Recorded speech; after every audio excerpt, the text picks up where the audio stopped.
오늘도 국민의힘은 의총이 있습니다. 물론 의총 과정에서 꼭 개파 싸움으로 이 점철된 것만은 아닙니다. 의원들 나름의 어떤 진지한 고민과 이견도 교환되고 있는 측면도 있는데요.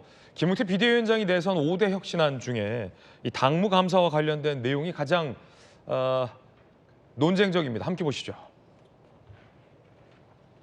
당 개혁은 생존의 문제 받을지 말지 대답하라. 당원 투표 실무 검토는 완료됐다. 당무감사위 이번 주 첫 회의라는 거예요. 그러니까 한밤의 후보 교체 파동에 대한 진상조사를 하겠다라는 거고, 이건 명백히 당내 친윤계를 겨누고 있습니다.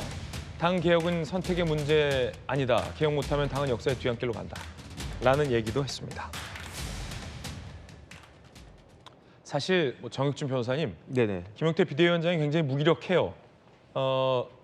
비대위원장이 뭔가를 한다고 하면 당이 힘을 실어줘야 되는데 힘을 실어주는 사람이 없다. 이태규 의원처럼 말씀하신 것처럼 그런 상황이고, 애초에 김용태 비대위가 출범한 것도 사실은 그냥 김문수 후보 측이 지목을 한 거였잖아요. 그러니까 어떤 정치력을 발휘하거나 김용태 비대위원장이 어떤 당 내에서 보여줬던 그런 정치 세력 이런 게 아니라 그냥 나이 어리고 쓴소리 잘하는 상징적인 의미로 내세웠기 때문에 굉장히 지금 무기력하지만, 이런 생각을 해봐요. 지금 탄핵 반대 당론을 무효하겠다, 진상조사하겠다, 김용태 비대위원장이 내세우는 5대 혁신안을 한다 하더라도 당이 혁신하고 개혁하는 건 아니거든요. 이게 비대위원장이 핵심적인 거를 바꿀 수 있는 어떤 변화의 아이디어를 낸 것도 아니에요. 그냥 김용태 비대위원장이 이것부터 좀 바꿔야겠다라는 건데, 근데 이마저도 못하면이라는 얘기가 좀 있는 것 같아요. 별건 아니지만 아니 이마저도 못하나? 라는 것 어떻게 보세요? 글쎄요, 국민의힘이 왜 패배했는지 저도 아는데 국민의힘에서 오랫동안 정치하셨던 중진 의원들이 모를 리가 있겠습니까? 그런데 그럼에도 불구하고 저런 이야기, 문제가 뭔지 아는데 거기에 대해서 해답도 아는데 그와 반대 방향으로 행동하는 그러한 모습을 보이는 것은 조금 전에 이태규 의원님 말씀하신 것처럼 국민의힘 패배보다도 더 중요한 각자 개개인의 이해관계가 있는 거 아닌가? 이거는 우리 국민들 다 아는 거거든요. 그다음에 조금 전에 그 김용태 비대위원장이 뭐라고 이야기했습니까? 내가 얼굴 마담이냐 이런 식으로 이야기했지만 또 뭐라고 김용태 그 비대위원장이 이야기했냐? 내 뒤에 누가 있느냐고 사람들이 물어본다는 거잖아요. 예. 사람들 뒤에, 내 뒤에 누가 있는 사람이 그게 얼굴 마담 아니겠습니까? 그러니까 나 얼굴 마담 아니다라고 이야기하지만 사람들이 다 나를 얼굴 마담 정도로만, 아바타로만 보고 있다라고 하는 것을 김용태 비대위원장도 알고 답답하다, 그 이야기를 갖다가 하는 거고, 그렇기 때문에 제가 봤을 때 지금 김용태 비대위원장한테는요, 국민의힘이라고 하는 정당이 살아나려면 제1당으로서, 제1야당으로서 어떤 역할을 하려면 아무리 김용태 비대위원장에 대해서 못마땅한 그런 측면이 있는 사람들이라고 하더라도 국민의힘은요, 힘을 실어줘야 돼요. 당무감사 하겠다라고 하면 이거 지금 해야 되나 이런 생각이 들어도 하게끔 해줘야 되는 거 아닌가? 저는 그런 생각이 들고, 그다음에 국민들은 지금 제일 앞에 그 국민의힘 앞에 나와 있는 사람이 김용태 비대위원장이니까 김용태 비대위원장 많이 이렇게 나오지 않습니까? 하지만은 우리 국민들은 누구를 보고 있느냐? 김용태 비대위원장 뒤에 진짜로 있는 이른바 그 중진들이라고 하는 사람들, 국민의힘을 지금까지 이끌어왔고 마치 자신들이 국민의힘의 주인이라고 생각하는 사람들이 어떤 식으로 행동하고 어떤 식으로 처신하고 어떤 식으로 결정하느냐, 그걸 우리 국민들이 똑똑히 보고 있는 거고요.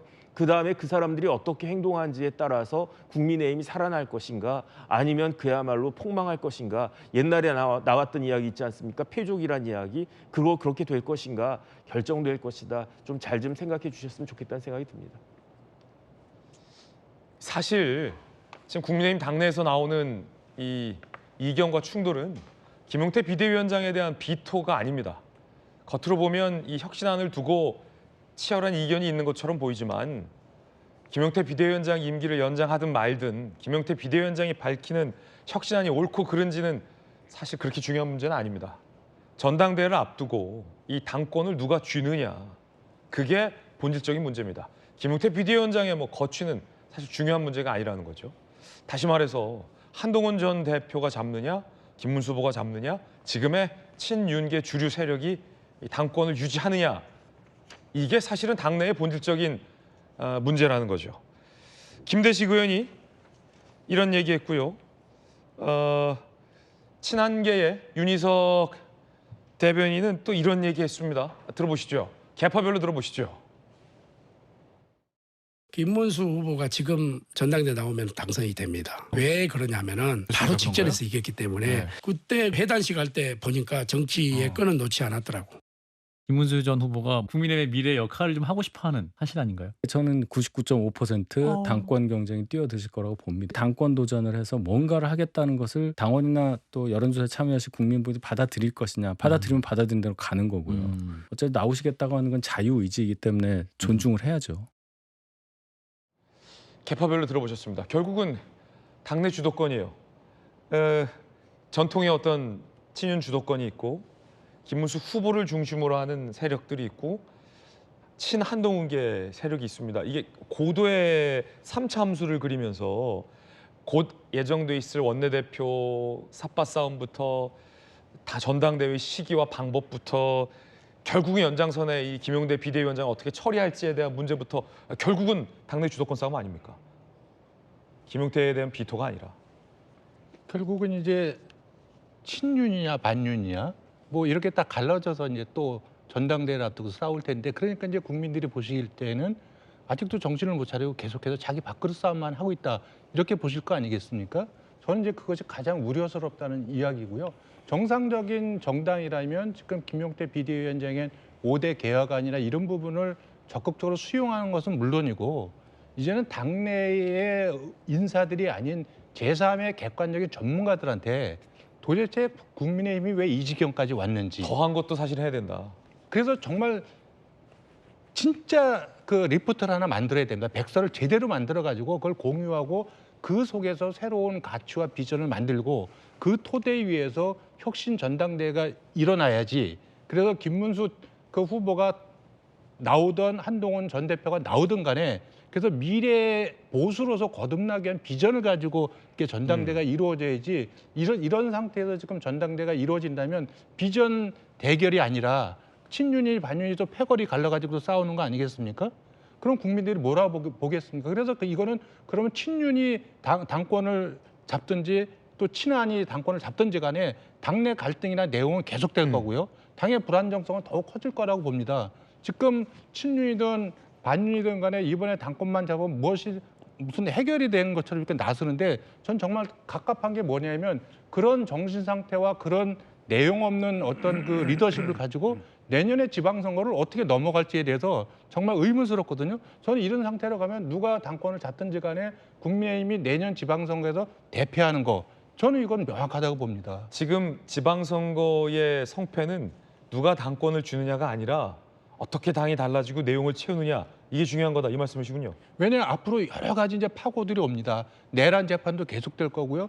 특검을 통해서 새로운 사실도 계속해 드러나기 때문에 계속해서 국민의힘은 대외적으로 수세적인 입장일 수밖에 없어요.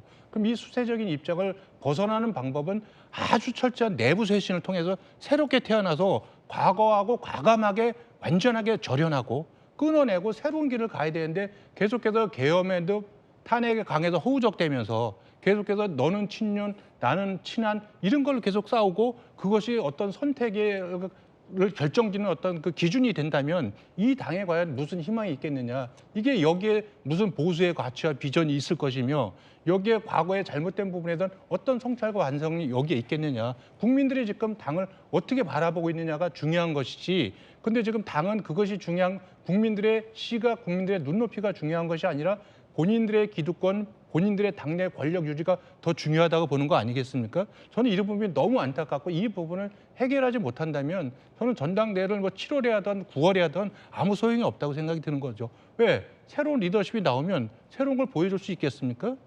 저는 똑같은 패턴으로 갈 수밖에 없다고 보는 거고요. 그러면 너는 그 리더십은요, 저는 지방선거 직후에 바로 또 무너지고 또 비대위 체제로 또 갈 수밖에 없는 그런 것이 저는 예고돼 있다, 이렇게 다 보이는데 왜 그 보이는 길을 그렇게 가려고 하는지 저는 이해가 안 되는 거죠. 지금 과감하게 이제까지의 어떤 그 대선 참패까지 오기까지 책임 있는 분들은 좀 스스로 물러나서 좀 퇴장해 주고, 그리고 김용태 비대위원장이나 당의 젊은 사람들, 새로운 사고를 가진 사람들을 좀 밀어주고 도와주고, 그래서 새로운 당의 주축으로 좀 키워내는 그런 좀 미래지향적인 정당의 모습을 보여줄 수는 없겠느냐. 그것이 이번에 전당대회를 통해서도 그런 과정들이 좀 만들어져야 이 국민의힘에 희망이 있는 거 아니겠느냐. 저는 그렇게 보고 있는 겁니다.